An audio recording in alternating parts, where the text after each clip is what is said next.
Hello, good evening बच्चों।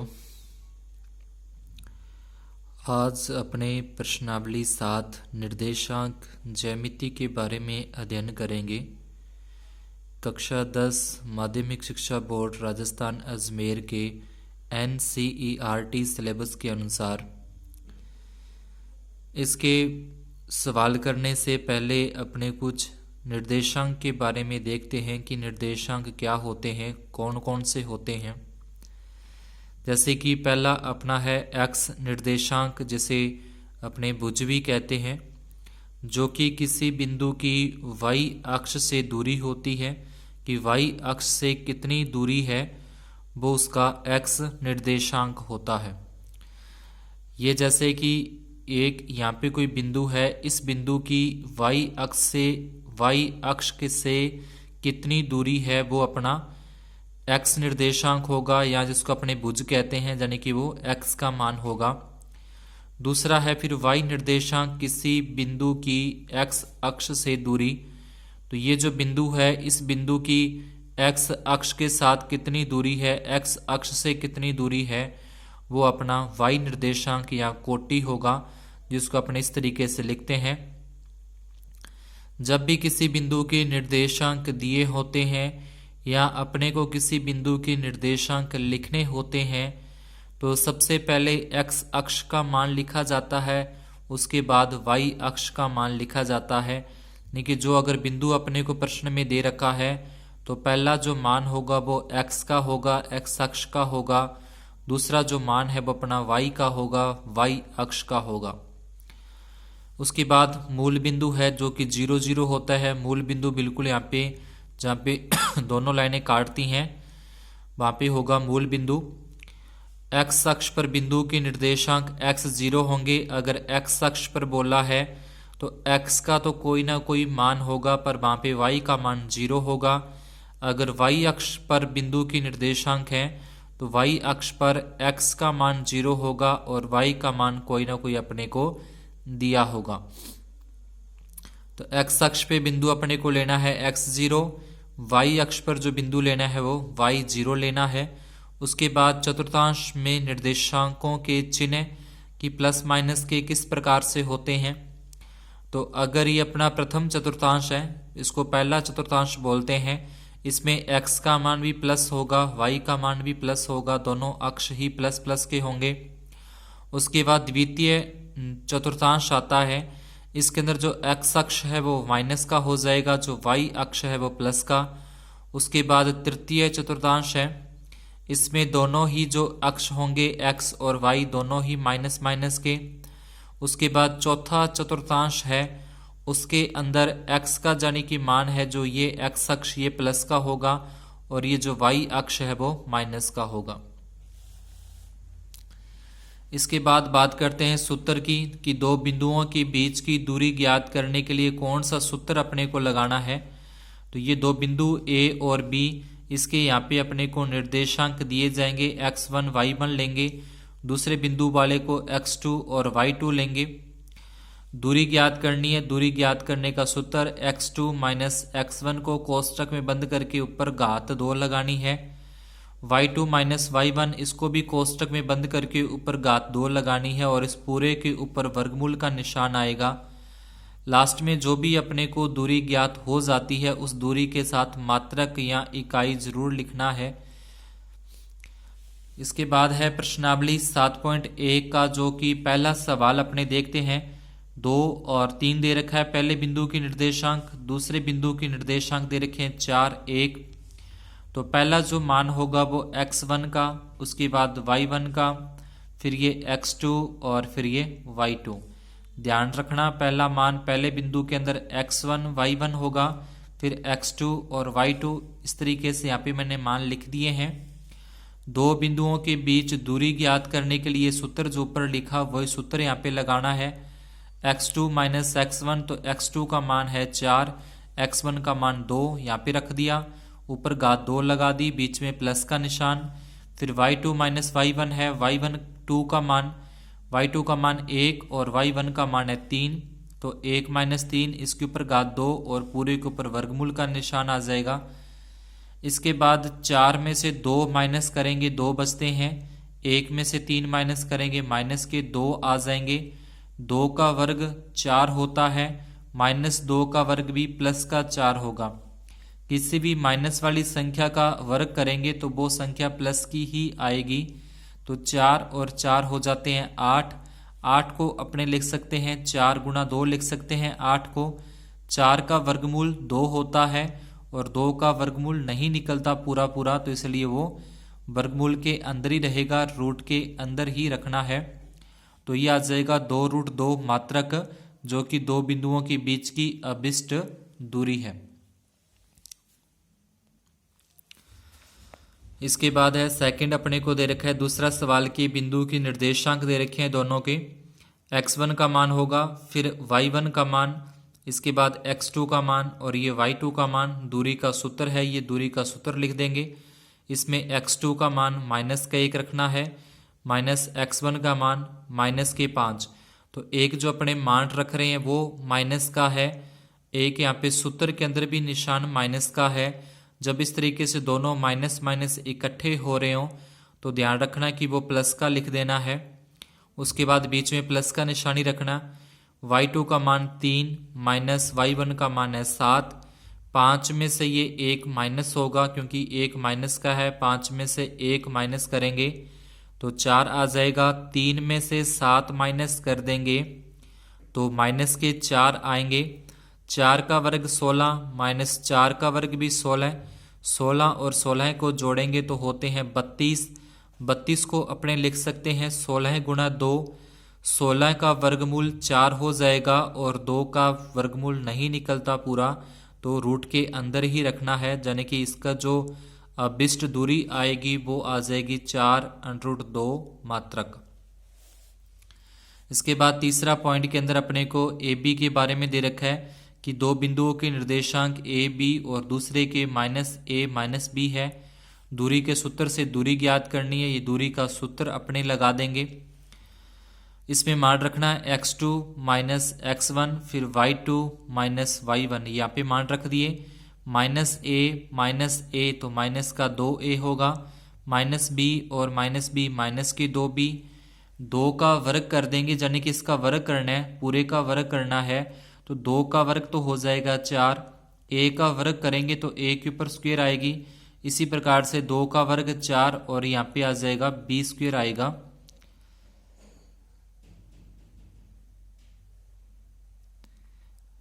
उसके बाद दोनों के अंदर 4 कॉमन आ रहा है, 4 बाहर कॉमन निकाल देंगे, a की स्क्वायर प्लस b की स्क्वायर रह जाएगी। 4 का वर्गमूल है वो 2 होता है, 4 का वर्गमूल 2 बाहर निकाल देंगे और ये रूट के अंदर ही रहेगा, a square plus b square मात्रक। तो ये आ जाएगी इसकी अभिष्ट दूरी। उसके बाद दूसरा सवाल, बिंदुओं 0 0 और 36 15 के बीच की दूरी ज्ञात करनी है अपने को। तो ये जो 0 0 है वो अपने पीछे बात की कि मूल बिंदु है, तो मूल बिंदु से दूरी का एक सीधा सा सूत्र है कि जब मूल बिंदु अपने को दे रखा हो और दूरी ज्ञात करवा रहे हैं तो उसका सूत्र हो जाएगा x square plus y square. आप करना चाहो तो पहले जो दूरी वाला सूत्र लगा रहे हैं उससे भी कर सकते हैं, उससे भी हो जाएगा, पर इसका छोटा सूत्र भी अपने लगा सकते हैं। X square plus y square, यानी कि x का मान यहाँ पे 36 है, y का मान यहाँ पे 15 है। दोनों का वर्ग, 36 का वर्ग 1296 और 15 का वर्ग 225, दोनों को प्लस करेंगे 1521 और 1521 का वर्गमूल आ जाएगा 39 मात्रक। तो जो मूल बिंदु से दूरी है वो 39 मात्रक अपना आंसर आ जाएगा। तीसरे प्रश्न के अंदर निर्धारित कीजिए कि क्या बिंदु 1 5 और उसके बाद दूसरा बिंदु है 2 3 और तीसरा बिंदु है -2 -11 सरेखी हैं। अब कोई भी बिंदु सरेखी तभी होगा जब दो बिंदु अपने को दे रखे हैं उनकी दूरी का योग तीसरे दूरी बनेगी उसके बराबर हो। यानी कि दो बिंदु, तो एक तो इन दोनों बिंदुओं की दूरी और उसके बाद ये 2 नंबर और 3 नंबर बिंदु की दूरी आ जाएगी, फिर 3 नंबर और वापिस 1 नंबर बिंदु की दूरी आ जाएगी। तो इस तरीके से 3 दूरियां अपने अलग अलग निकालते हैं। अगर किन्हीं 2 दूरियों का योग तीसरी दूरी के बराबर आ जाए तो वो सरेखी होता है। सरेखी का मतलब एक ही लाइन के अंदर वो बिंदु होते हैं। तो यहाँ पे अपने इस बिंदुओं को पहले बिंदु को P लेते हैं, दूसरे बिंदु को Q लिखते हैं, तीसरे बिंदु को R लिखते हैं। तो पहले दूरी PQ ज्ञात करते हैं। P और Q बिंदु से दूरी निकालनी है। ये दूरी का सूत्र, इसमें x2 minus x1, y2 minus y1 यहाँ पे रख लिए मान। माइनस करेंगे 1 बचता है, माइनस करेंगे माइनस के 2, 1 का वर्ग 1, 2 का वर्ग 4, दोनों को प्लस किया तो 5 मात्रक। उसके बाद Q और R बिंदु की दूरी ज्ञात करनी है Q और R से। तो सेम दूरी वाला सूत्र लगा के x2 minus x1, y2 minus y1। तो ये मान यहाँ पे x2 माइनस x1 है, y2 माइनस y1। 2 माइनस के और माइनस के 2 माइनस के 4, माइनस के 11 और माइनस के 3 माइनस के 14। माइनस 4 का वर्ग करेंगे 16, माइनस 14 का वर्ग करेंगे 196। दोनों को प्लस कर देंगे 212 मात्रक आ जाएगा। इसी प्रकार से तीसरे बिंदु की दूरी R और P की दूरी लेंगे, R बिंदु और P बिंदु की दूरी। तो यहाँ से मान रखने अपने को x2 माइनस x1, यानी कि ये जो बिंदु x2 हो जाएगा और वो बिंदु x1 हो जाएगा।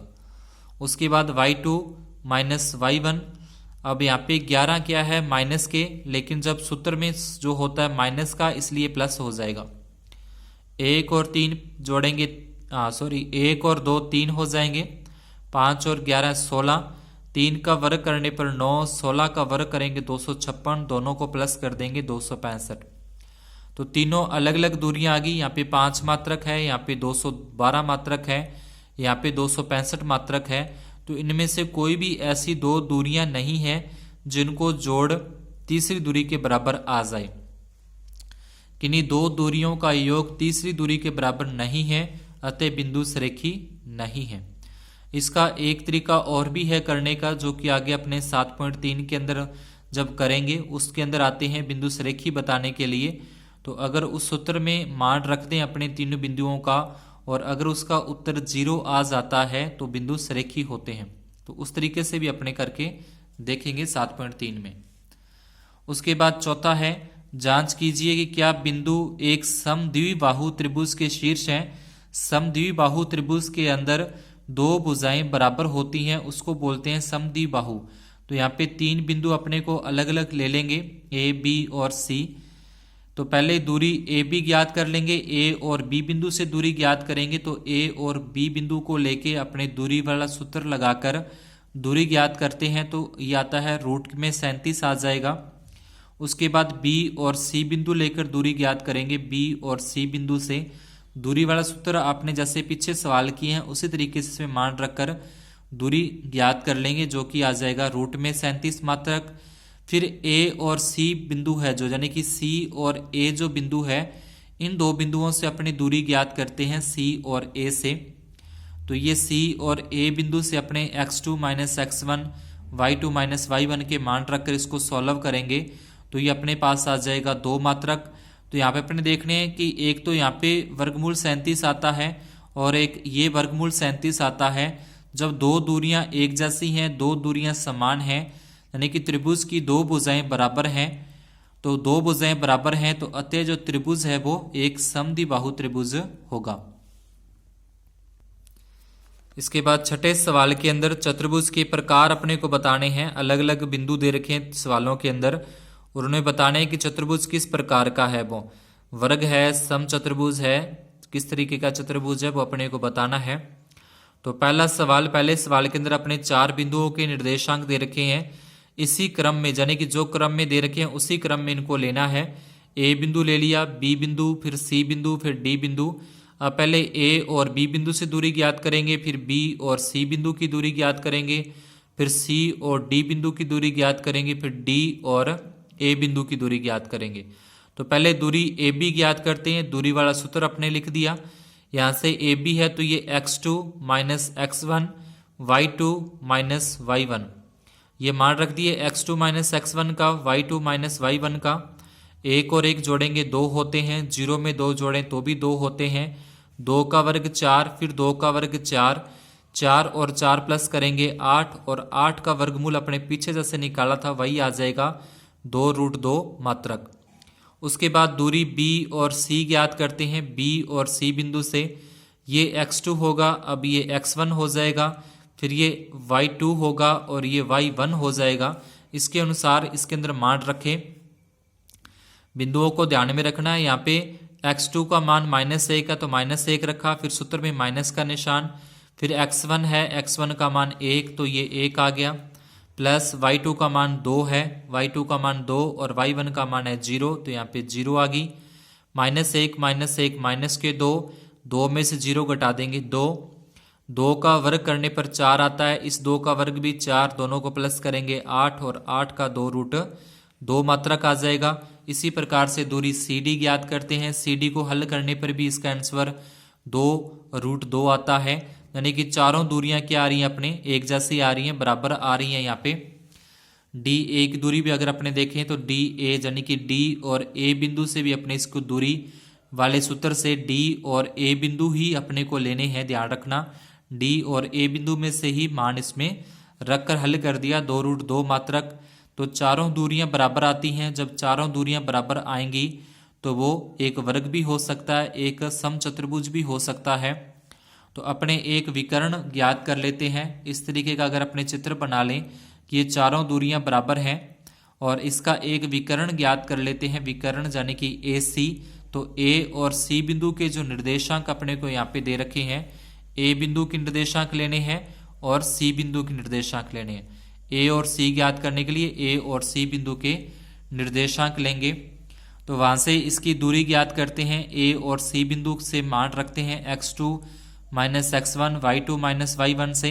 इसको हल करने पर आ जाएगा रूट के अंदर 16 और जिसका वर्गमूल होता है 4, यानी कि ये जो मान आया है ये तो अपना आ गया 4 आ गया। ये जो मान आ रहा है वो 2√2 आ रहा है, या फिर यूं कह लें कि रूट में 8 आ रहा है और ये भी रूट के अंदर 8 आ रहा है। तो अब इसके अंदर पाइथागोरस प्रमेय लगाकर देखते हैं। कर्ण स्क्वायर बराबर आधार स्क्वायर प्लस लंब स्क्वायर। कर्ण तो अपना हो जाएगा जो विकर्ण है AC, आधार ये नीचे वाला और लंब ये BC हो जाएगा। AC का मान अपने पास आ चुका है 4, 4 का वर्ग, उसके बाद आधार रूट में 8 है उसका वर्ग, फिर 8 का वर्ग हो जाएगा और रूट 8 का जब वर्ग करेंगे तो वो सिंपली 8 आएगा और यहाँ पे भी 8, दोनों क्या आ रहे हैं बराबर आ रहे हैं, अतः ABCD एक वर्ग है। इसी प्रकार से सेकंड सवाल है। सेकंड के अंदर भी अपने बिंदु ले लेंगे, उसी क्रम में दे रखे हैं, उसी क्रम में रखने हैं P, Q, R और S। पहले दूरी PQ ज्ञात करते हैं। दूरी PQ वही सूत्र है पीछे, x2 - x1 y2 - y1, उसके ऊपर स्क्वायरिंग करनी है और रूट के अंदर लिखना है। x2 का मान 3 है तो यहाँ पे 3 आ गया, फिर -x1 का मान -3, एक ये माइनस का है, एक सूत्र में माइनस है तो प्लस हो जाएगा, ऊपर स्क्वायर लगी है तो स्क्वायर लगा देंगे, प्लस y2 का मान यहाँ पे 1 माइनस y2 का मान 1 और y1 का मान हो जाएगा 5।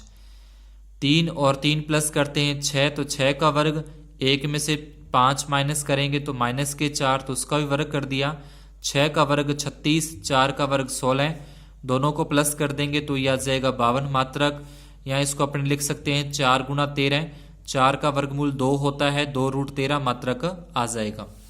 उसके बाद दूरी Q और R से, Q और R के अंदर ये x2 ये अपना x1 हो जाएगा, y1 हो जाएगा, फिर x2 हो जाएगा, फिर y2 हो जाएगा।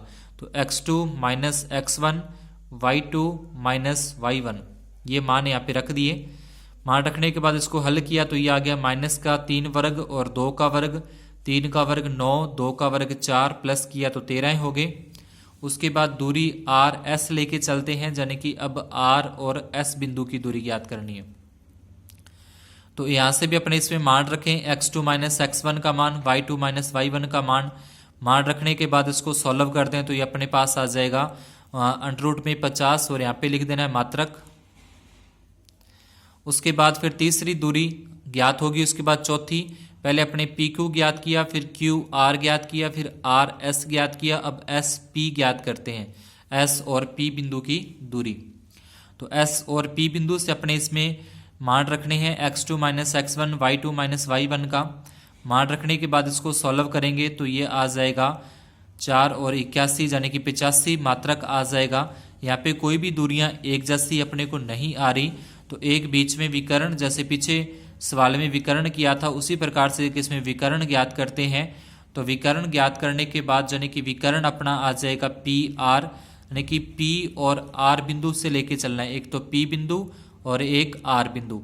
तो यहाँ पे ये हो जाएगा x2, ये हो जाएगा y2, ये x1 y1 होगा पी बिंदु के अंदर, x1 y1 और ये x2 y2। तो इसी के मान जो इसमें रखे गए हैं, मान रखने के बाद इसको हल करें, 3 ये घटा देंगे, -2 का वर्ग 4, 3 का वर्ग 9, 9 और 4 होते हैं 13। अब एक तो 13 यहाँ पे आ रहा है और एक 13 अपने यहाँ पे आ रहा है। 13 और 13 को जोड़ें तो 2√13 बनते हैं, यानी कि 2√13 यहाँ पे आ रहा है। तो कहने का मतलब कि दो भुजाओं का योग, यानी कि एक तो ये वाली भुजा है इसका √13 और एक जो ये है, इन दोनों का योग तीसरी भुजा यानी कि इसके बराबर है। तो इन दोनों को जोड़ने पर √13 और √13 यानी कि 2√13 बनते हैं और 2√13 ये भुजा आ रही है। तो यहाँ पे लिखना कि दो भुजाओं का योग तीसरी भुजा के बराबर है, अतः 3 बिंदु सरेकी हुए तो चतुर्भुज नहीं बनता। तो यहाँ पे किसी भी प्रकार का चतुर्भुज नहीं बनेगा। इसी प्रकार से जो अपने को तीसरा इसका पॉइंट दे रखा है वो भी आपको सेम इसी प्रकार से करना है और उसके अंदर भी अपने को पहले चारों दूरियां ज्ञात करनी है। चारों दूरियां ज्ञात करने के बाद हमें पता लग जाएगा कि वो कौन सा चतुर्भुज बन रहा है। अगर सभी दूरियां बराबर आती हैं तो एक विकर्ण ज्ञात कर लीजिए, अगर आमने सामने की दूरियां बराबर आती हैं तो वो एक समांतर चतुर्भुज हो जाएगा। वहाँ पे भी अपने को विकर्ण एक ज्ञात करना है। तो आज की क्लास में इतना ही। धन्यवाद, शुभ दिन।